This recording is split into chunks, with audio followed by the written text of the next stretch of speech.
Olá, meu amigo, minha amiga, seja muito bem-vindo a mais um editorial aqui do nosso canal. Às vezes a gente pensa que o mundo está perdido mesmo, né? Às vezes a gente tem quase certeza disso. É cada coisa que a gente tem que noticiar para vocês aqui que a gente fica até assustado. É muita gente que está resolvendo se manifestar a favor daquele grupo lá, aquele grupo que está causando terror lá na região de Israel. E a gente vai falar sobre isso também. Mas como vocês já estão acostumados, a gente está fazendo aqui uma alternância, tentando falar um pouco sobre as pautas nacionais, sobre o que acontece na política interna, que está muito pautada ainda na maior discussão, que é a guerra que acontece em Israel, né? Os próprios políticos brasileiros estão discutindo muito a questão da guerra lá. Então é por isso que a gente acabou falando mais sobre esse assunto. Mas vamos falar um pouco também sobre o que rola aqui dentro que não está relacionado à guerra. Como, por exemplo, a gente pode citar a CPMI do 8 de janeiro. Tem dias que a gente já não fala sobre isso. E a primeira matéria que eu vou trazer para vocês é essa aqui. Vocês estão vendo a foto do senador Isalci, do Correio Brasiliense. Essa matéria diz o seguinte: Isalci, que é senador da República, apresenta relatório paralelo e pede indiciamento de Flávio Dino. Mas esse relatório paralelo, ele tem valor mesmo? Será que esse relatório paralelo, ele tem alguma eficácia? Vamos entender um pouco sobre isso? Eu vou explicar para vocês. O senador Isalci Lucas, que é do PSDB do Distrito Federal, colocou na sexta-feira um relatório paralelo à Comissão Parlamentar Mista de Inquérito, CPMI, que investiga os ataques golpistas de 8 de janeiro em Brasília. O documento, obtido pelo Correio, pede que o Ministério Público Federal tome ações legais para responsabilizar civil ou criminalmente o ministro da Justiça e Segurança Pública, Flávio Dino, e o ex-ministro de Gabinete de Segurança Institucional, o Gonçalves Dias. Entre os crimes atribuídos aos dois pelo senador estão prevaricação, omissão imprópria, obstrução de justiça e improbidade administrativa, além de outras condutas apontadas individualmente. O que a gente percebeu que aconteceu com essa CPMI de 8 de janeiro? O relatório sempre esteve pronto. A Elisiane Gama, que é relatora, senadora, ela foi colocada lá justamente para fazer um relatório favorável ao governo. O governo Lula gastou bilhões de reais do nosso dinheiro para tomar conta dessa CPMI, porque sabia que essa CPMI, se conduzida pela oposição, daria muito problema para o governo. Então, o relatório era bem que se esperaria que seria para blindar o governo contra a oposição. E, de fato, todo mundo já sabe disso. Tanto é que o Dino não foi ouvido, o Flávio Dino não foi ouvido, o Gonçalves Dias foi ouvido, mas fingiram que ele nunca passou por ali pela comissão. E o Isalci Lucas apresentou esse relatório pedindo o indiciamento do Flávio Dino. Então a gente pode citar uma série de situações. Primeiro, recusa a CPMI. Você tem um requerimento da CPMI e a Constituição diz que a CPMI tem poder próprio de órgão judiciário. E qualquer um dos ministros do governo que se recusa a cumprir um pedido da CPMI, ele comete o crime de responsabilidade. Então ele responde por isso. E aí a CPMI pediu que Flávio Dino apresentasse as imagens. Ao não apresentar as imagens, o ministro da Justiça, Flávio Dino, segundo consta aqui o que diz o Isalci Lucas, ele cometeu um crime de responsabilidade e, para tanto, ele deve ser indiciado. Então esse é o primeiro ponto.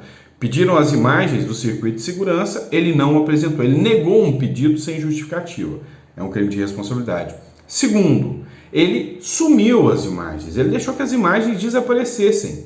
É insano você pensar que um assunto de repercussão geral, como é o caso do 8 de janeiro, um ministro da Justiça possa deixar o relatório desaparecer. Não faz sentido. Então, há aqui a configuração do crime de obstrução da justiça, conforme relata o Isalci Lucas. E aí, se a gente for citar todas as questões, né, omissão imprópria, ou seja, cadê a Guarda Nacional que não atuou? Tudo isso aqui é o que o Isalci Lucas questiona.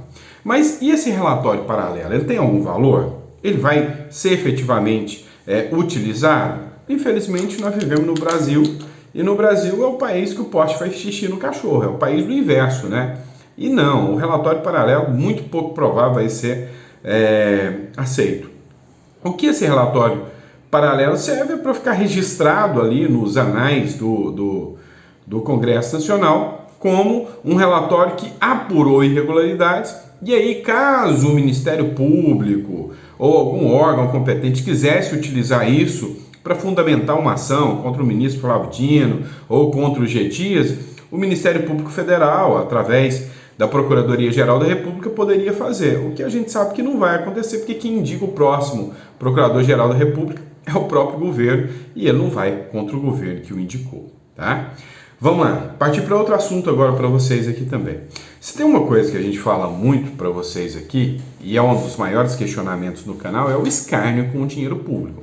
Nunca se viu um governo que joga tanto dinheiro público no ralo como esse. Tanto é que esses dados não são meus, são dados oficiais de que o Brasil apresentou-se com um déficit de mais de 70 bilhões de reais. É muita grana que o governo gastou assim, do nada. Pegou superavitário, ou seja, pegou com grana, gastou toda a grana e agora já estamos devendo. Também não é por menos, né? Viagens luxuosas, ministérios, jatinhos da FAB que viraram uma verdadeira farra. Você sabe muito bem como que funciona.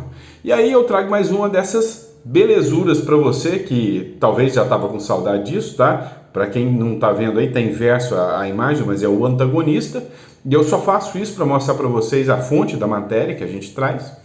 Governo Lula, mais um gasto, coisa pouca. Gastará quase R$500 mil, é pouco dinheiro, R$500 mil é nada, com um lanchinho, tá? Para a presidência. Pois é, R$500 mil para o Lula tomar lanchinho, é coisa pouca, coisa pouca. O governo federal pretende gastar aproximadamente R$500 mil para a compra de lanches, que serão utilizados pela Presidência da República e Ministério da Defesa. O Múcio vai comer bem, vai até engordar um pouquinho, né? A licitação no valor de R$476 mil para aquisição dos itens vai ocorrer no próximo dia 25 de outubro. Dia 25 de outubro agora, você se prepara que você vai pagar mais essa conta, R$500 mil, para tratar do Lula, da Janja, tratar aí do ministro Múcio, tratar da turma que está ali no entorno do Lula, né? O material destinado à presidência vai abastecer dispensas do Palácio do Alvorada e Palácio do Planalto.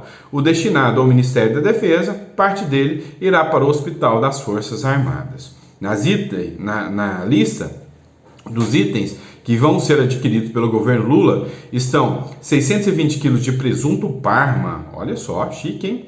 20 quilos de lombo canadense, que coisa, 11 mil quilos de queijo mussarela, 420 quilos de presunto de pernil, 700 quilos de mini pão brioche, 400 quilos de pão mini croissant, fora outros itens de goiabada, cascão, fruta do conde, uvas Thompson e Itália, morango, kiwi, hortelã, entre outros. Lula prometeu que ia acabar com a fome, né? Isso aí ninguém pode negar. A dele, ele não vai ter nenhum pingo. Isso aí é fato, né? Você sabe disso. Agora, enquanto o resto do brasileiro que acreditou na picanha, é só chorar e pagar a conta. Que é esse brasileiro pobre que perdeu o Bolsa Família que vai ter que pagar toda essa conta aí, não é? Fazer o quê, né? Ganha um pouco. Precisam que a gente banque comida para eles. Grande abraço, fica com Deus e até o próximo editorial.